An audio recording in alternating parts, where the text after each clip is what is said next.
Bismillahirrahmanirrahim. Alhamdulillahilladzi hadana li hadza wa ma kunna linahtadiya laula an hadanallah. Asyhadu an la ilaha illallah wa la syarikalah wa asyhadu anna Muhammadan abduhu wa rasuluhu la nabiyya ba'da. Alhamdulillahirabbil alamin. Sebelum saya mulai, saya ingin mengucapkan salaman lil muslimin. Assalamualaikum warahmatullahi wabarakatuh. Perkenalkan, saya ingin memperkenalkan diri. Perkenalkan, nama saya Aldi Prasetyo Gunawan. Saya semester 5 di kampus STD Al-Hikmah. Baiklah, tanpa memperpanjang waktu, saya akan melanjutkan presentasi saya, yaitu bertema Al-Wala wal Bara, yaitu loyalitas dan pemutusan hubungan.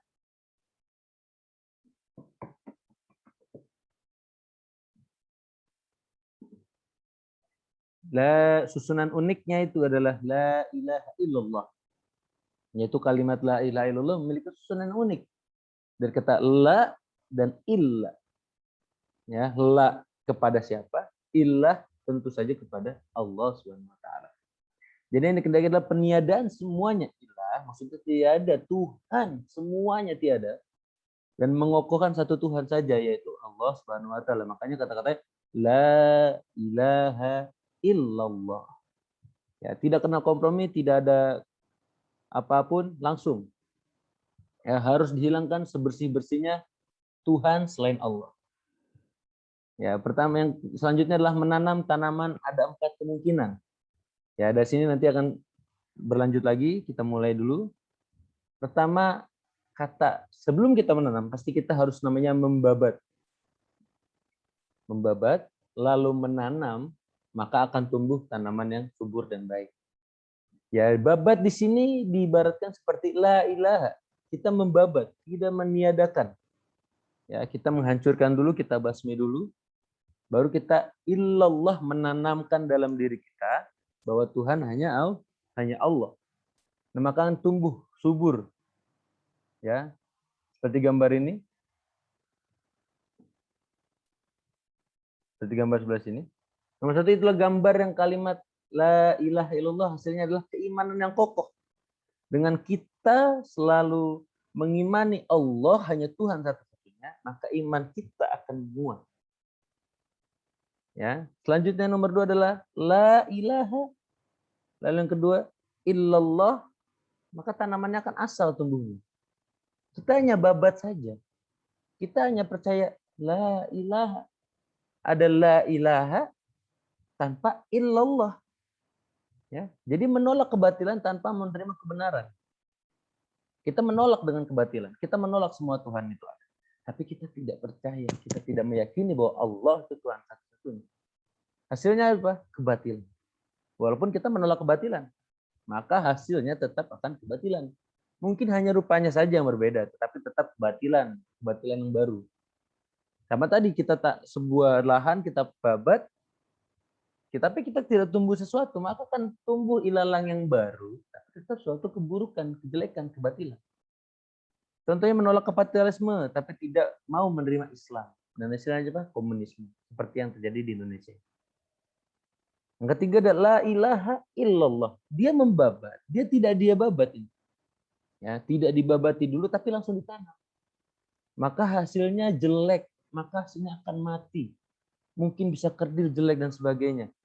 Ya, dia mengatakan illallah, Tuhan hanya satu, tapi dia tidak meragukan adanya Tuhan lain. Mengakui kebenaran tapi tidak mau menolak kebatilan. Hasilnya mencampur adukan kebenaran dengan kebatilan. Seperti Al-Quran surat Al-Baqarah ayat 42, wala talbisul haqqa bil batil wa taktumul haqqa wa antum ta'lamun. Benar dia tahu. Tapi dia menghiraukan itu. Nah, ini yang lebih parah. Dia tidak dibabat, tidak ditanam. Maka apa yang akan tumbuh? Liar. Ya, tumbuh-tumbuhan liar, semuanya liar. Seperti apa? Contoh kaum ateis.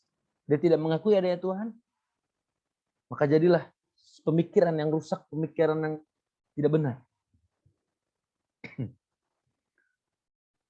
Baiknya. Nah, di sini baru dalam surat Dalam surat Al-Quran surat ke-14 ayat 24, alam tara kaifa daraballahu mathalan kalimatan thayyibatan kasyajaratin thayyibatin asluha thabitun wa far'uha fis sama.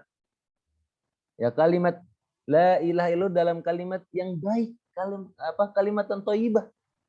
La ilaha illallah itu kalimat thayyibah. Perumpamaannya seperti apa? Kasyajaratin thayyibah. Atau seperti pohon yang besar yang bagus tumbuhnya. Kalau kita meyakini la ilaha illallah dengan baik, maka dalam hati kita akan tumbuh. Pemikiran kita akan baik. Seperti itu. Apa ciri-ciri pohon yang baik itu? Ya. Pertama, akarnya kokoh. Akarnya kokoh. Apa yang membuat akar kokoh? Kenapa mesti akar dulu? Karena syarat sebuah pohon bisa hidup baik, pastinya akar. Jika dia tidak mempunyai akar atau akarnya sudah dicabut, maka dia tidak akan bisa. Dan akar itu tempat penyerapan makanan. Tidak ada pohon yang tidak ada akar. Ya. Saya pindahin dulu. Mengikat pohon dengan tanah sehingga kokoh. Itu yang membuat pohon itu tetap berdiri. Bahkan sampai ratusan tahun. Pohon ini berdihitung sampai ratusan tahun. Karena akarnya yang kuat, kokohnya dalam hati kuat. Akar yang kokoh mampu menahan angin yang kencang. Mau diterpa badai, mau diterpa angin, mau dihujat, mau dijelekin, dia tetap yakin la ilaha illallah. Lalu cabang, ranting dan sebagainya. Ya, ketinggian atau lebar cabang menunjukkan bentuk akarnya. Jika akarnya sudah kuat, maka rantingnya, pemikirannya, akalnya itu kan sehat. Ya, pohon yang rindang itu dapat dinikmati. Ya, kita bernaung di bawahnya. Ya, kita akan menikmati masa siang-siang yang panas dan terik itu di bawah pohon yang benar-benar rindang. Kita akan menerima oksigen dari dia. Lalu selanjutnya apa? Daun yang lebat. Daunnya itu adalah dapurnya pohon. Tempat pembuatan fotosintesis itu di daun. Ya, iman yang seperti itu menyenangkan. Menyenangkan siapa saja yang bernaung di bawahnya. Jika kita mempunyai iman yang kuat terhadap kalimat la ilaha illallah, maka orang akan senang dekat dengan kita. Karena kita mempunyai sinar yang menyejukkan. Selanjutnya produktivitas tinggi. Ya. Jadi sepohon yang baik dia akan mempunyai produktivitas yang tinggi. Dia akan kokoh, dia akan rindang. Tetapi jika tidak berbuah, terkadang dia tidak ada faedahnya. Hanya untuk bernaung. Ya. Tapi jadilah orang yang produktif. Jadilah muslim yang selalu beribadah produktif. Bukan hanya saat Ramadan, saat terkena musibah baru kita beribadah. Saat terkena masalah baru kita beribadah, baru kita minta kepada Allah. Baru kita beristighfar. Baru meyakini Allah itu Tuhan. Selama ini kemana? Seperti itu ya. Nah, selanjutnya kalimat yang buruk. Wa mathalu kalimatin khabithatin kasyajaratin khabithah. Ya. Selain itu, selain la ilaha illallah ada kalimat yang buruk. Ya, itu la ilaha itu, ilah yang selain itu. Selain Allah itu kalimat yang buruk. Ya. Itu dia kalau misalkan dia tidak meyakini Allah maksudnya di sini. Tidak meyakini kata-kata la ilaha illallah, dia akan merupakan suatu pohon yang rusak. Pohon yang buruk, tidak bagus, tidak indah dilihat, tidak dapat dinikmati pohon buah-buahnya. Ya. Ini seperti itu. Setelah itu penjelasan al-wala wal bara. Al-wala kita setia. Wal bara melepaskan diri. Ya. Al-bara kita dari sebelah kanan dulu al-bara. La fungsinya adalah meniadakan. Seperti la ilaha, la tidak ada. Sama sekali tidak ada. Jangan sampai kita terpengaruh atau dengan terpengaruh oleh pemikiran luar. Jadi kata-kata la itu seharus dan wajib kita tekuni bahwa itu adalah salah. La, tidak ada. Ya. Jadi maksudnya apa? Menghancurkan, membasmi, menghilangkan, membabat. La. Fungsi ilahun adalah sebagai ditiadakan. Apa yang ditiadakan itu la-nya itu apa? Ilah. Ya. Bahwa tiada Tuhan selain Allah. La ilaha. La ilaha. La ilaha illallah. Keduanya mengandung maksud bahwa kita harus berlepas diri dari semua ilah. Atau disebut dengan barok. Makanya berlepas diri. Kita harus jauhi, kita harus hilangkan, kita harus buang, kita harus basmi pemikiran adanya Tuhan selain Allah. Karena tiada Tuhan selain Allah. Lalu al-wala illa fungsinya apa? Fungsi sebagai pengecualian, al-istitsna. Tapi karena ada kalimat la yang mendianakan, maka fungsinya sebagai al-itsbat, mengokohkan. Karena tadi sebelum kata illa ada la, maka sifat illa yang tadinya hanya untuk pengecualian dijadikan al-itsbat, yaitu mengokohkan. Jadi kata-kata illah itu akan dikokohkan. Kata-kata illah akan dikokohkan karena sebelumnya ada kata la.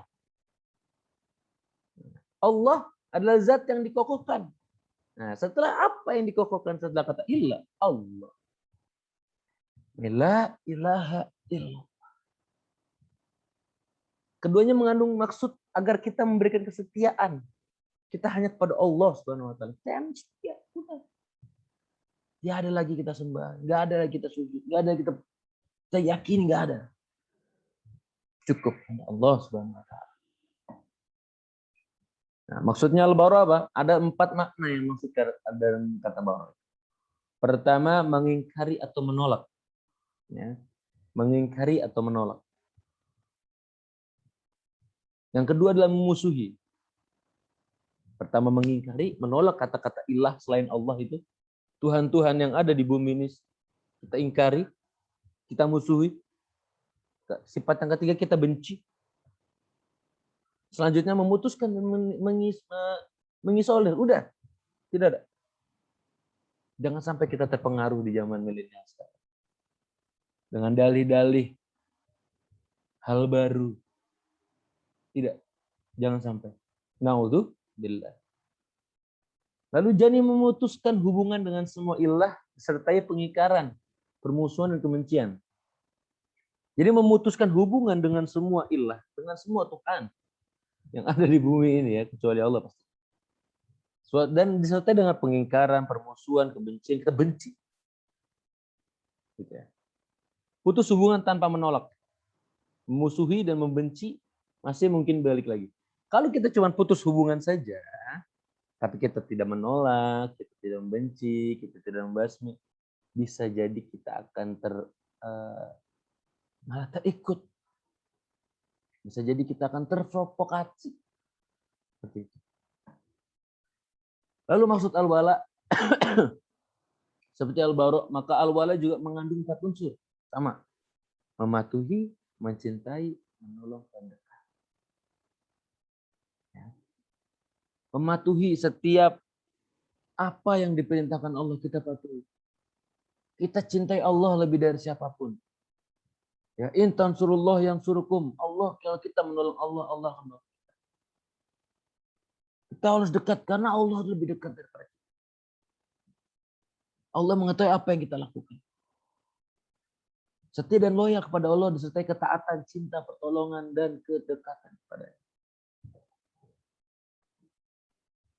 Ya. Selanjutnya wala dan bara harus nyunnah. Ya, dalam melaksanakan wala dan bara harus sesuaikan dengan apa yang dilakukan Rasulullah. Karena hidupnya Rasulullah Shallallahu Alaihi Wasallam di muka bumi adalah suatu model bagi kita. Model untuk kita. Apa yang dilakukan Rasulullah, apa yang diperbuat Rasulullah itu adalah yang terbaik. Beliau manusia terbaik di muka bumi. Ya. Kenapa kita harus mengikuti atau melaksanakan apa yang dilakukan Rasulullah? Karena kita udah bersyahadat. Apa? Asyhadu an la ilaha illallah wa asyhadu anna Muhammadar Rasulullah. Kita harus yakin itu. bersaksi tiada Tuhan selain Allah. Dan aku bersaksi bahwasannya Nabi Muhammad Shallallahu Alaihi Wasallam Allah. Hal ini penting agar kita tidak terjebak pada pelaksanaan yang ekstrim. Ya, berada di luar yang telah dicontohkan Rasulullah. Ya, contoh pluralisme. Dia memang asyhadu alla, tapi mereka menganggap semua Tuhan, semua agama mengajarkan kebaikan. Berarti mereka tidak meyakini bahwa Tuhan yang mereka semaksud itu tidak ada sebenarnya. Mereka bodoh. Ya. Selanjutnya adalah wala pada 3 pihak, setia. Yaitu pertama, dari dalam Al-Quran, innama waliyukumullahu wa rasuluhu walladzina amanu alladzina yuqimunas shalah wa yu'tunaz zakah wa hum raki'un. Kata innama berfungsi sebagai alat untuk membatasi. Siapa saja sih yang harus kita walakan itu siapa saja. Yang selain itu tidak boleh. Yang pertama siapa? Allah. Yang pertama Allah. Yang kedua Rasulullah. Yang ketiga siapa? Orang-orang beriman. Hanya kepada 3 ini kita patut wajib ya untuk minta menyelesaikan masalah. Masalah apa? Kepemimpinan, perlindungan, pertolongan. Hanya kepada 3 hal ini. Ya, syarat orang beriman jadi wala. Ya, syaratnya sebenarnya mudah. Ya. Syaratnya mudah. Tapi terkadang kita lalai. Kita ibadah untuk siapa? Kita menunaikan zakat karena apa? Seperti itu. Fawailul lil musallin. Ya, kalau orang salah. Alladzina musalatim sahun, alladzina yura'un. Yura. Hanya untuk dilihat. Ria. Ya. Dari sini cara kewala cuma ada 3 untuk orang-orang beriman. Yaitu 1, mendirikan sholat. Yang kedua, menunaikan zakat. Dan yang ketiga, tunduk kepada Allah Subhanahu wa Ta'ala. Kalau kita tidak memenuhi syarat ini, tidak berhak mendapatkan wala, apalagi kalau dia itu kafir. Ya. Orang kafir tidak boleh mendapatkan wala. Dia boleh kita setia pada dia. Oke. Manhaj wala dan bara, ya, ada 3. Allah, Rasul, orang-orang beriman. Ya. Allah sebagai sumbernya wala. Kita harus selalu setia kepada Allah. Cinta kepada Allah. Minta pertolongan kepada Allah. Tapi terkadang kita tidak tahu tata cara. Maka dari itu Allah menurunkan Rasulullah SAW untuk apa? Untuk beliau menjadi model yang kita tahu caranya. Cara sholat. Karena dalam Al-Quran tidak ada dijelaskan bagaimana sholat. Bagaimana zakat itu. Secara detail. Tapi Allah menurunkan dari Rasulullah SAW. Ya. Dan orang-orang beriman, dia tadi syarat-syarat yang tadi 3. Dia memberikan sholat, dia zakat, dia tunduk pada Allah Subhanahu wa Ta'ala. Ya. Bagaimana caranya kita untuk menghancurkan tadi la ilaha illallah, la ilaha, dan mengucapkan illallah? Bagaimana? Pertama dari minhaj wala, dari manhaj wala barok itu merumuskan tata cara pelaksanaan penghancuran pengakuan. Ya dari Allah dulu, tata cara di Rasulullah, baru kita pakai. Lalu Sirah Nabawiyah memberikan penjelasan yang rinci tentang masalah. Banyak sekali. Makanya pentingnya kita untuk belajar Sirah Nabawiyah itu agar kita mengetahui, oh kenapa seperti ini, oh mengapa seperti ini. Dari sini insya Allah bermanfaat. Jika kurangnya datangnya dari saya, dan selebihnya datangnya dari Allah Subhanahu wa Ta'ala. Akhirul kalam, wabillahi taufiq wal hidayah. Assalamualaikum warahmatullahi wabarakatuh.